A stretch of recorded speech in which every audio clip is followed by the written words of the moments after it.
오늘도 우리 주님 은혜가 우리 가운데 함께하기를 주의 이름으로 축복합니다. 세상에 존재하는 대부분의 모든 것들은 목적이 있습니다. 또 사람들이 무엇을 만들거나 사용할 때도 필요한 목적에 의해서 만듭니다.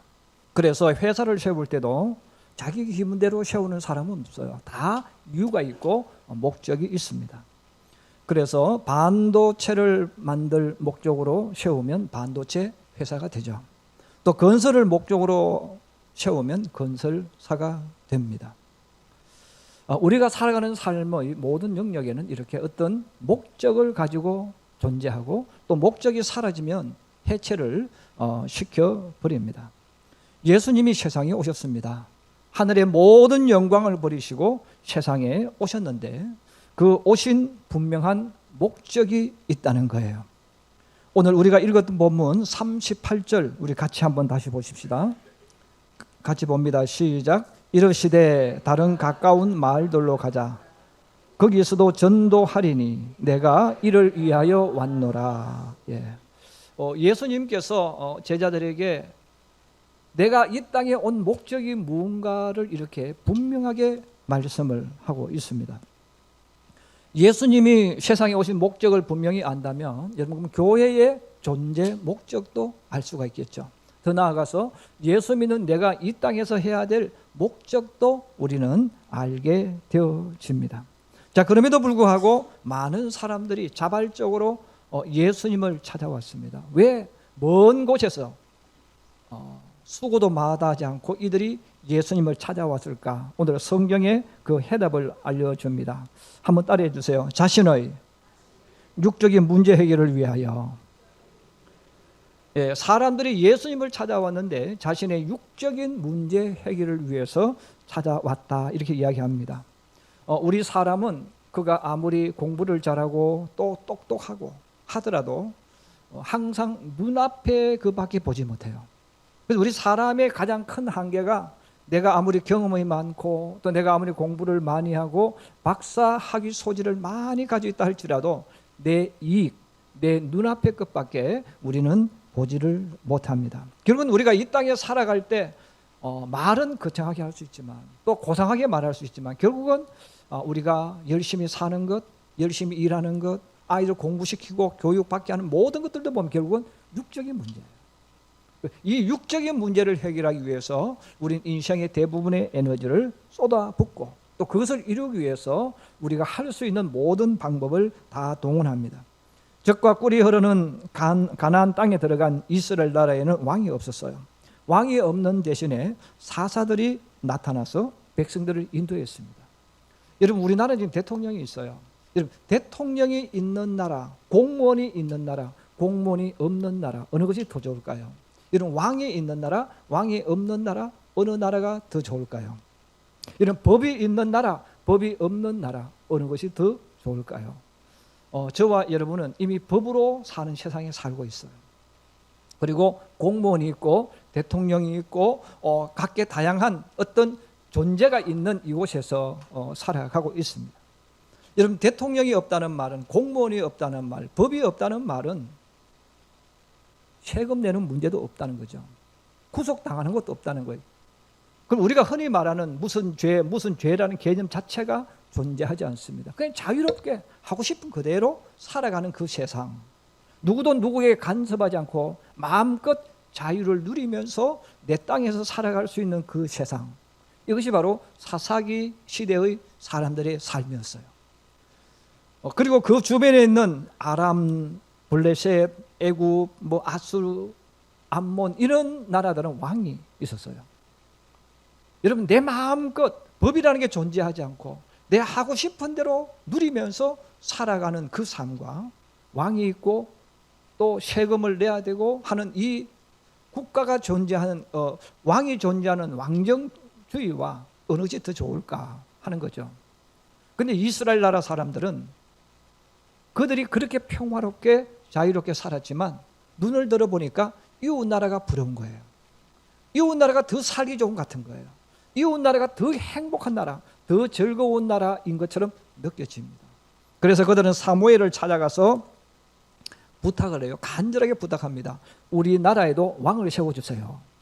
이스라엘 나라에는 왕도 없었고 군대도 없었고 권력도 존재하지 않았습니다.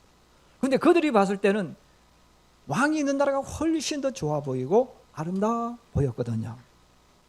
사무엘은 그들에게 말합니다. 너희에게 왕이 생기면 더 큰 희생과 손해가 생길 것을 알려줍니다. 그리고 왕이 생기면 왕이 너희를 위해서 존재하는 것이 아니라 너희가 오히려 왕을 위해서 희생되어지는 존재가 될 것이라고 이야기합니다. 또 왕이 생기면 너희 자식들을 왕에게 왕의 생명과 권력을 보존하기 위해서 군인이 되어줘야 되고, 또 왕궁에 있는 왕을 호화롭게 살도록 만들기 위해서 너희 자녀들이 시녀가 될 것이고, 또 왕이 먹어야 될 모든 음식들을 위해서 너희가 세금을 내고 그 모든 부담은 너희가 해야 될 거야 알려줍니다. 그러나 왕이 없었던 이스라엘 백성은 그래도 좋다는 거죠.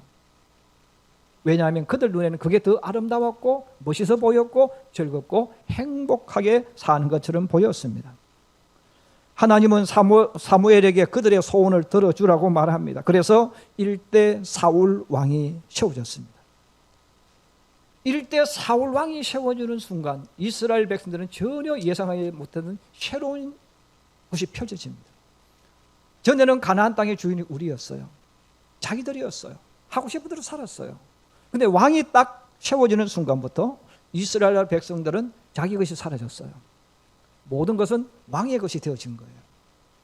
그리고 자기 자녀들 보내고 싶지 않은데 강제로 왕이 군사를 보내가지고 자기 자식들을 군대에 입대를 시켜버립니다. 그리고 아름답고 예쁜 처녀들은 시녀로 왕궁에 뽑아가 버립니다. 그리고 많은 세금들을 부과해서, 그리고 곡식을 상납하게 해서 그것을 가지고 왕궁에서 호화롭게 먹고 사는 거예요. 왕이 우리를 위해서 일할 줄 알았는데 막상 일어나고 보니까 왕이 우리를 위해서 하는 게 아니라 오히려 자기들이 왕을 위해서 희생하고 헌신하는 존재가 되어졌습니다. 육신의 문제를 잘 해결하기 위해서, 아름답기 위해서, 행복하기 위해서 왕을 세워달라고 했는데 반대가 되어진 거예요. 왕 때문에 다 잃어버리는 거예요. 자유도 잃어버렸어요. 권력도 잃어버렸어요. 내 것도 사라져버리고 모든 것이 왕의 것이 되었습니다. 이런 그들의 삶이 얼마나 비참했을까요? 예수님이 유대 땅에 찾아오신 그때도 마찬가지였어요. 로마가 이스라엘의 통치자가 되어졌을 때 로마는 백성을 위해서 일하지 않습니다. 오히려 백성들이 로마를 위해서 세금을 내어야 했습니다. 제사장들과 관원들을 세워서 예루살렘을 다스리겠습니다. 제사장과 관원들이 백성을 위해 사는 것이 아니라 그들이 낸 그 세금을 더 많이 거두어서 자기들을 위해 사는 세상으로 변질되어 갔습니다.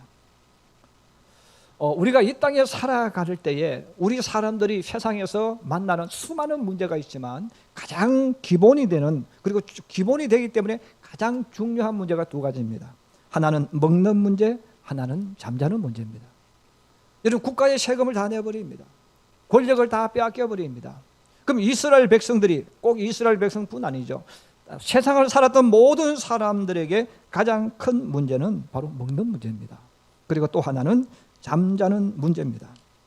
아무도 백성들의 먹는 문제를 해결해 주지 않았고 오히려 자신들의 먹는 문제 해결을 위해서 백성들의 것을 강제로 또 더 많은 세금을 부과해서 빼앗아가고 빼앗아갔습니다. 자, 이때 그나마 백성들의 문제를 해결해 주는 분이 예수님이셨어요. 그런데 사실 예수님도 식사 문제는 해결해 주지 않았습니다. 그러나 예수님은 병든 사람들의 병을 무료로 고쳐주셨어요. 귀신 들린 자가 있으면 귀신을 쫓아주셔서 정상적인 사람이 되도록 만들어 주었습니다. 자, 이렇게 되어지니까 사람들이 예수님이 어디에 계시느냐에 관심을 기울입니다. 그리고 예수님을 찾아가면 이런 육적인 문제가 해결되어지는 거죠. 돈도 받지 않고 무료로 이 모든 것들을 해결해주고 해결해 주는 거예요. 어제 낮에도 예수님은 시몬 베드로의 장모가 열병에 걸려 있을 때 그 열병을 고쳐 주었습니다. 그 소문이 퍼져 나가서 예수님이 가버나움에 계신데, 예수님이 베드로가 있는 그곳에 계신데 소문이 퍼져나가니까 저 멀리 있던 사람들도 밤중부터 이곳으로 걸어오기 시작했습니다. 새벽이 되기 전에 많은 사람들이 이 가버나움에 도착을 했습니다. 그들이 가버나움에 찾아온 이유는 단 한 가지입니다. 육신의 문제 해결받기 위해서 찾아왔다는 거예요. 그때 때마침 예수님은 한적한 곳에서 새벽 일찍 일어나셔서 기도하고 있었습니다. 많은 사람들이 이들이 있는 숙소에 머물러 와서 베드로를 깨우고 제자들을 깨웁니다. 그때 베드로와 제자들이 기도하고 있는 예수님을 찾아갔습니다. 오늘 우리가 읽었던 37절에 그 내용이 나와 있습니다. 랍비여 모든 사람이 주를 찾나이다. 자, 이렇게 많은 사람이 예수님을 찾아왔어요. 그럼 그들이 왜 예수님을 찾아왔습니까? 그들은 예수님을 믿기 위해 찾아온 것이 아닙니다. 예수님의 제자가 되기 위해 찾아온 것도 아닙니다. 예수님께 도움을 주기 위해서 봉사를 하기 위해 찾아온 것도 아니죠. 바로 자신의 문제, 육적인 문제 해결을 위해 예수님께 찾아왔다는 거예요. 근데 오늘 성경은 놀라운 예수님의 행동이 나와 있어요. 예수님은 그들의 병을 고쳐주지 않았다는 거예요. 그들의 문제를 해결해 주지 않았습니다. 오히려 예수님은 내가 이 땅에 왜 왔는가를 알려주시는 거예요.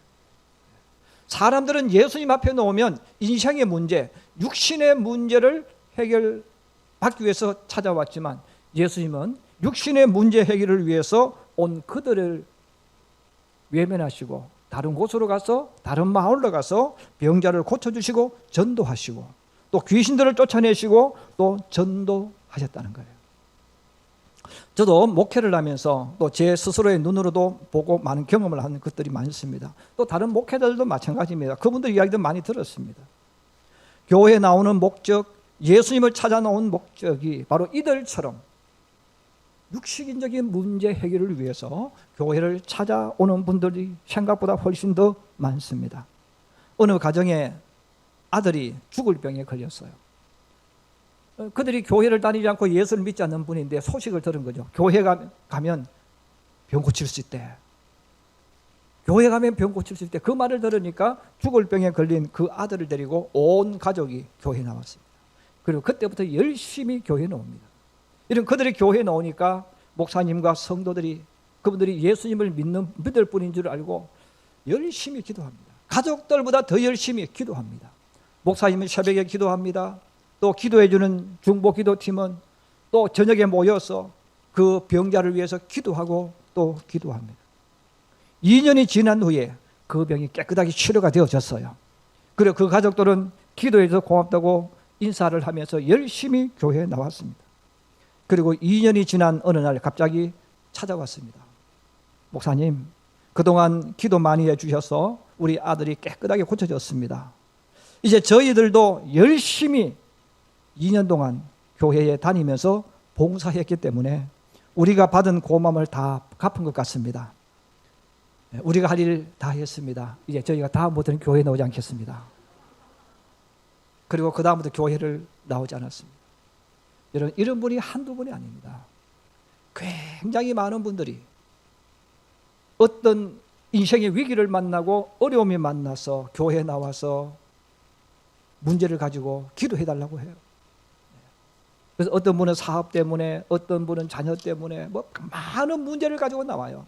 그들 가운데 오늘 제가 알려드린 이런 분들처럼 이런 분들이 예상외로 많다는 거예요.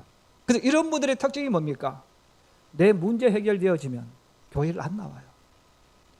그분들이 이유가 뭐예요? 교회 나온 이유가 뭡니까? 기도해달라고 하는 문제가 뭡니까? 이 육신의 문제 해결을 위해서 요청했던 거죠. 사실 지금도 예수님 시대만 그런 게 아니에요. 지금도 많은 사람들이 교회에 나오는 목적 가운데 하나가 육신의 문제 해결을 위해서 한다는 거예요. 여러분, 혹시 여러분들이 주변에 열심히 전도했는데 그분이 자신의 문제가 해결된 이후에 교회에 나오지 않을 때 이런 그것 때문에 실망하지 말기 바랍니다. 그것 때문에 마음에 상처받지 말기를 바랍니다.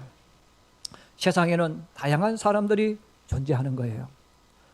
분명한 것은 오늘 예수님께도 그런 사람들이 많이 찾아 나왔다는 거예요. 예수님이 병자를 고쳐주셨어요. 그럼 그 사람의 병이 다시는 안 걸립니까? 여러분, 예수님이 죽은 자를 살려주셨어요. 그럼 그 사람이 안 죽습니까? 또 죽습니다.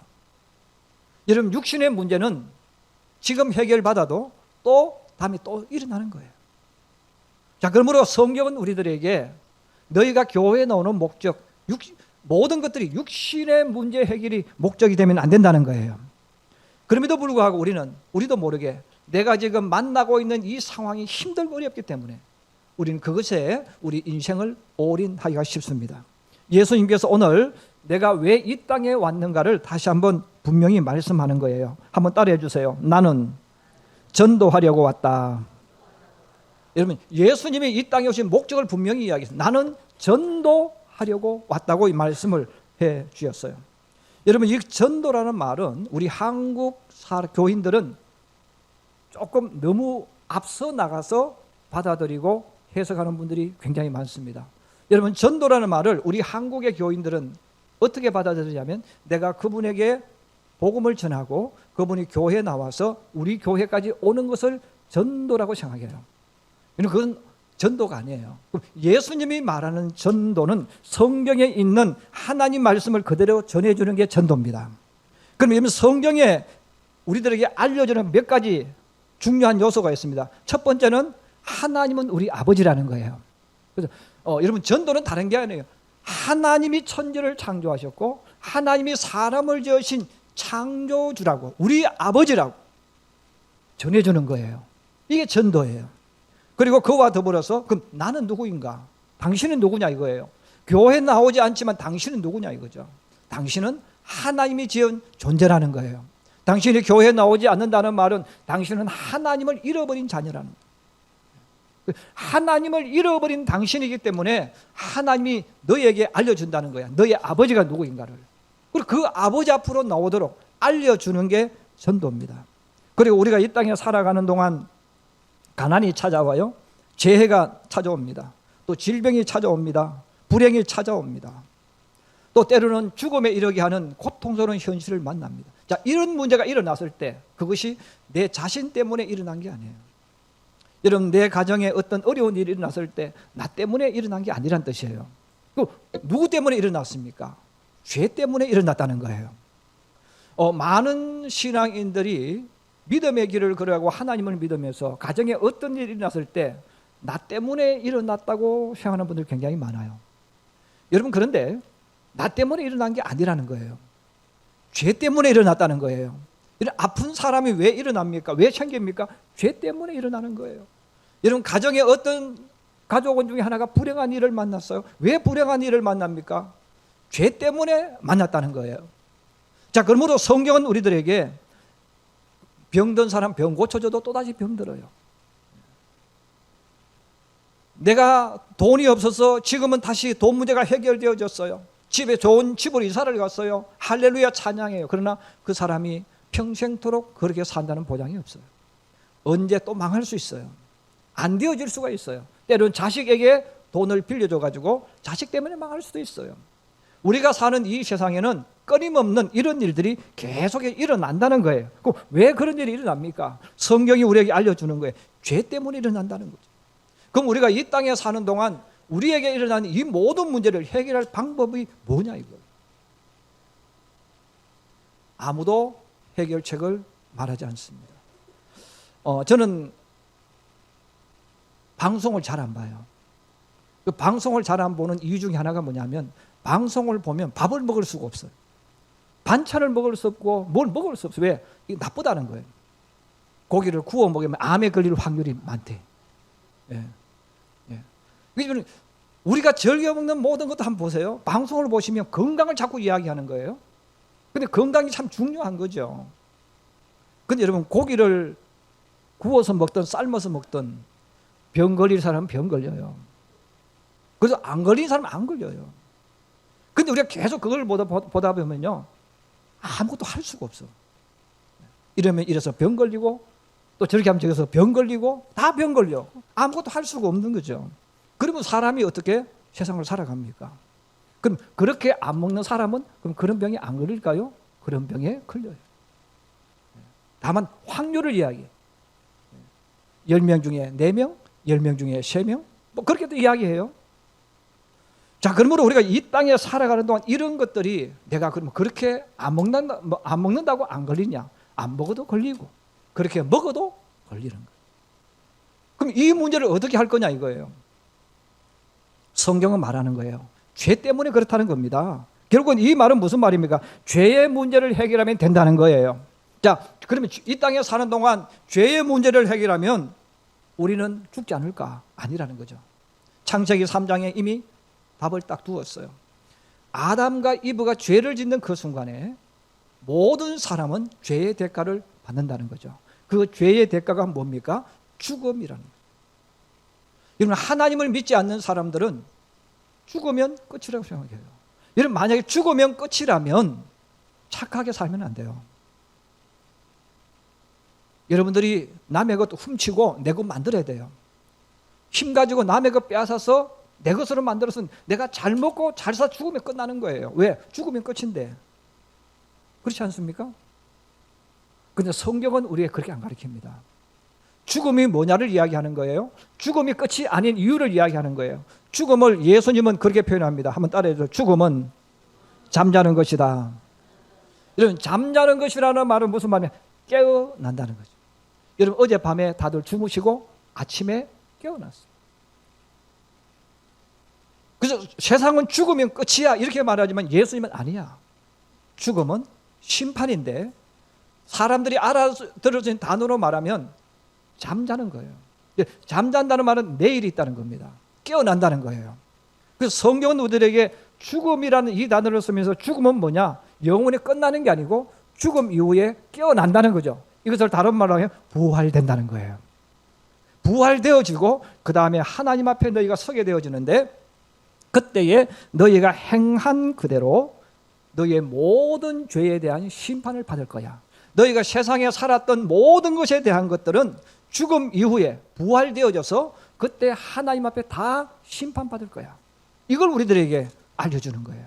자, 이것을 알려주면서 그럼 이 땅에 사는 동안 우리가 다시금 깨어나서 주님 앞에 섰을 때 심판을 받는데 그러면 심판받을 때 내가 벌 받는 것을 선택할 건지 아니면 상급 받는 것을 선택할 건지 우리가 이 땅에 사는 동안 내가 선택을 해야 된다. 그럼 여러분 이 땅에 사는 동안 지옥을 가게 되어집니다. 그럼 지옥을 성경은 어떻게 표현하느냐 한번 따라해 주세요. 죄 문제를 해결하지 못한 사람, 죄를 가지고 가는 사람. 성경 그렇게 표현해요. 지옥은 누가 들어가느냐? 죄 문제를 해결하지 못한 사람, 내가 지은 죄를 가지고 그대로 죽는 사람, 그들은 지옥에 간다는 거죠. 그래서 성경 계시록에 보면 행위록에 대한 이야기를 해요. 그 행위록에는 내가 지은 모든 죄가 하나도 빠짐없이 언제 몇 월 며칠 몇 시에 지은 죄가 다 기록되어 있다. 여러분들이 뒤에서 친구 욕하고 험담하고 악평했던 것 다 기록되어 있습니다.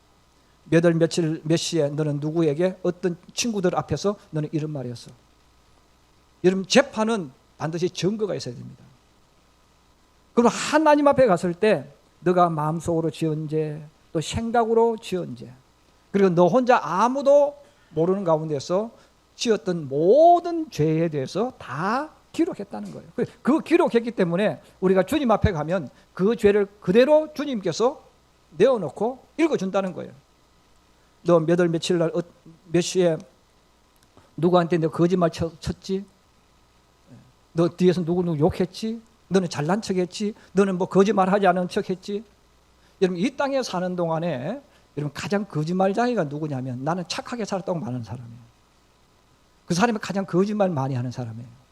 왜 그렇습니까? 성경이 이야기하거든요. 이 땅에 사는 사람 중에서 의인은 아무도 없대요. 그러므로 가장 정직한 사람은 누굽니까? 나는 죄인이라고 인정하는 거예요. 우리가 하나님 앞에 갔을 때 그 심판이 기다리고 있다는 거예요. 그래서 성경은 너가 행한 그대로 심판하실 거야. 그럼 우리가 했던 그 모든 죄는 로마서 1장에 보면 그 죄를 우리에게 알려주는데 그 죄가 뭐냐? 사형에 해당할 만한 죄라는 거예요. 여러분 내가 누구를 모함한 것도 그 죄가 하나님 앞에 가면 사형에 해당할 만한 죄입니다. 만약 여러분 친구를 인격을 모욕했습니까? 친구를 욕했습니까? 여러분 자식을 욕했습니까? 부모를 원망했습니까? 사형에 해당할 죄라고 성경은 말합니다. 그러면 그들은 행한 그대로 주님께서 증거를 보여주시고 사인을 받으시고 행한 그대로 죄 문제를 가지고 그냥 지옥 속에 들어가는 거예요. 그리고 또 주님은 다른 곳에 천국을 준비해 놓았다고 그랬어요.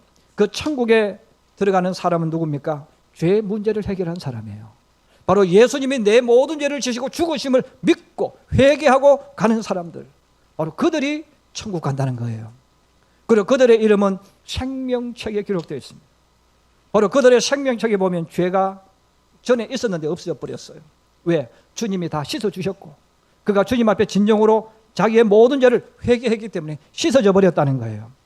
그러므로 그런 사람에게는 예수님이 너의 모든 죄값을 대신 다 갚아주셨기 때문에 너는 착한 사람, 너는 죄 없는 사람, 그리고 그들에게는 천국으로 들어갈 수 있도록 허락해 주셨다는 거예요.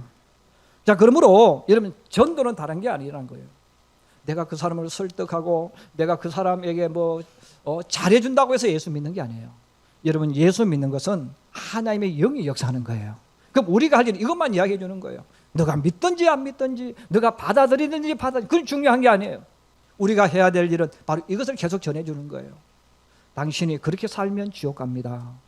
하나님을 믿어야 됩니다. 하나님 우리 창조주입니다. 그리고 우리는 하나님의 사람입니다. 하나님의 사람이기 때문에 하나님의 형상대로 지음받았기 때문에 당신은 하나님의 자녀이기 때문에 예수 믿고 구원받아야 됩니다. 못 믿겠으면 놔두면 돼요. 못 믿으면 놔두는 거예요. 우리가 그 사람 믿게 할 수는 없어요. 그래서 예수님은 십자가에서 죽으시는 마지막 순간까지 2명의 강도에게 복음을 전하는 거예요. 그리고 예수님께서 내가 이것 때문에 세상에 왔다라고 분명히 목적을 말씀해 주셨습니다. 사랑하는 우리 성도 여러분, 평택 시민교회가 세워진 목적, 존재하는 목적이 뭘까요? 성도들 가운데는 가끔 이렇게 말하는 분들이 있습니다. 목사님, 우리 교회 부흥을 위해서 전도하는 것은 이해가 되는데 선교하는 일에 교회 재정을 사용하는 것은 낭비 아닐까요? 여러분, 우리 성도들이 착각하면 안 돼요. 여러분, 우리 교회가 부흥되어지는 게 교회의 목적이 되면 안 돼요. 전도하는 거예요. 숫자 많아지는 게 부흥이 아니에요. 여러분, 전도하는 거예요. 전도해서 전도해 온 사람이 많아지면 그건 축복이지만 우리 교회가 커지는 게 목적이 아니라 그 말이에요. 자, 그러므로 우리가 전도하는 데는 헌금을 써도 되고 선교하는 데는 아깝다고 느끼는 거죠. 이러면 교회 재정은 누구 돈입니까? 하나님 돈이죠. 그러면 선교하는 일 누구 일입니까? 하나님 일이죠. 그럼 여러분, 선교하는 일에 누구 돈을 써야 됩니까? 하나님의 돈을 써야죠. 그런데 우리 성도들이 이 개념이 안 들어가 있는 거예요. 그래서 교회 재정은 교회를 위해 써야 된대요. 그럼 교회가 뭡니까? 자기들을 위해 써달라는 거죠. 여러분, 교회 재정은 성도들 위해 쓰는 게 첫 번째 목적이 되면 안 돼요. 물론 쓸 수 있어요. 훈련을 받아야 되고 일을 하기 때문에 때는 먹어야 되고 할 수 있죠. 그러나 첫 번째 목적은 전도하고 선교하는 겁니다. 교회의 모든 재정은 하나님의 것입니다. 하나님의 것이기 때문에 하나님의 것을 가지고 교회는 가장 먼저 전도하고 선교하는 일에 써야 됩니다. 여러분들이 나는 믿음이 없다, 나는 성경 말씀을 듣고 이야기해도 가슴이 뜨겁지 않다고 느끼는 분이 있다면 예수님 이야기를 해보세요. 여러분, 자녀에게 이야기해도 좋고 친구에게 이야기해도 좋고 누구에게도 그 예수님 이야기해보세요. 천국에 대한 이야기해보시고 지옥에 대한 이야기해보세요. 여러분, 가슴이 성령의 역사에서 뜨겁게 만들어 주십니다. 그래서 여러분, 전도하고 선교하면요 신앙이 살아남아요. 그러나 이것을 하지 않으면 여러분은 아무리 오래 교회 다녀도 성경을 아무리 많이 알아도 여러분의 가슴은 차가워질 거예요. 여러분, 예수 믿는 하나님의 자녀인 내가 이 땅에 살면서 역시 가장 먼저 해야 될 일은 바로 전도하는 겁니다. 내가 예수 믿는 사람의 증거가 뭐예요? 내가 믿는 그 예수를 전도해요. 마지막 하나의 이야기만 마치려고 합니다. 여러분, 우리가 걸어가는 내 삶 속에 내가 지금 이 길을 걸어가고 있어요. 많은 친한 친구들하고 이 길을 걸어가고 있어요. 그 길 앞에 사자가 우리를 잡아먹으려고 기다리고 있어요. 그러면 친구한테, 야, 앞에 사자가 지금 우리를 기다리고 있어. 그러면 그것을 알려주는 사람이 좋은 친구입니까? 알면서도 아무 말하지 않고 가다가 사자한테 잡혀 먹도록 하는 친구가 좋은 친구입니까? 여러분, 우리 앞에는 죽음이 있어요. 근데 여러분 이 죽음을 죽음으로 생각하시면 안 된다는 거예요. 바로 지옥 갈 수 있는 마지막 관문입니다. 반대로 말하면 천국 갈 수 있는 마지막 관문이기도 합니다. 만약 우리가 성경 말씀 그대로 지옥이 있고 천국이 있는 걸 믿는다면, 확실히 내가 믿고 있다면 친구한테 지옥이 있다고 이야기해야죠. 그들이 믿고 안 믿고, 교회 나오고 안 나오고는 우리가 관여할 바가 아니에요. 앞에 죽음의 사자가 기다리고 있다고 이야기해 줘야 되는 것처럼, 우리도 정말 친하다면, 정말 가깝다면, 내가 그 사람 사랑한다면 우리는 그분에게 이야기해야 됩니다. 우리 앞에 천국이 있다, 지옥이 있다. 이것을 위해서 예수님이 오셔서 우리 모든 죄를 지시고 십자가에 죽으셨다. 이걸 전하라는 거죠. 이것이 성도에게 주어진 가장 1번의 삶의 원리인 줄로 믿습니다. 오늘 예수님은 제자들에게 나는 전도하기 위해 왔다 하는 이 말씀의 뜻을 잘 깨달아서 우리 평택시민교회가 전도하고 선교하는 교회가 될 뿐 아니라, 우리들도 내가 주변에 하나님을 모르는 사람이 있다면, 정말 내가 사랑하는 사람이라면 그분에게 여러분 지옥이 있다, 천국이 있다는 것을 전하면서 우리의 모든 삶을 열어가고 만들어가는 저와 여러분 되기를 주님의 이름으로 축복합니다.